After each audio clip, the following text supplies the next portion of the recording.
Today I would like to talk about desire and fulfillment. Between desire and fulfillment, the distance remains the same in the sense, suppose you have 10,000 rupees in the pocket. You think to get 20,000 rupees. You think, oh, if I don't get 20,000 rupees, then how I will be happy? Then you aspire for 20,000 rupees.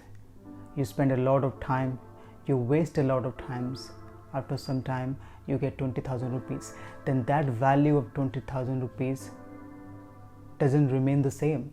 Then your desire goes further. You aspire for 50,000 rupees. This is how your desire moves from one end to another. In that context, the distance between desire and fulfillment remains always same, whether you are a poor or an emperor. A poor is always wishing every day he will get 100 rupees or 200 rupees to feed his stomach. A rich person is also wishing to get more, to earn more, to live in luxury, to live in comfort. If you see this closely, you will find one thing, that the distance between desire and fulfillment in both of the cases are same.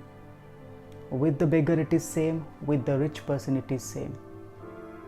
It is just the question of amount and scale that we are moving ourselves. So this compulsiveness of aspiring for more and more and more in installments will never get us anything. So this is something that we have to understand. There is nothing bad about desiring, but if desire becomes a compulsive process, then definitely you will suffer. If desire becomes a conscious process, if you are conscious, you become quite conscious that what you are doing actually it benefits you as well as other people, then the desire is good. But if the desire is about installment, fulfilling your like small wishes which are not going to mean anything when you look back. You think today you think 10,000 rupees means a lot. Tomorrow when you will get it, you think 50,000 rupees will mean a lot. So the value of 10,000 rupees will go away. So this is very important to think, particularly being a youth.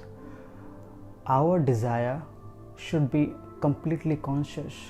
If it becomes compulsion, then there is a problem. We will only suffer for the rest of our life.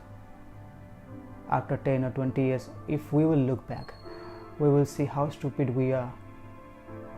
We have been wasting our life like this. At the end, when you become mature, a little mature, not telling the complete, then you repent, you regret about it. So now it's time to change our desire from compulsiveness to consciousness. Then only something significant we can do in our lives. Thank you so much.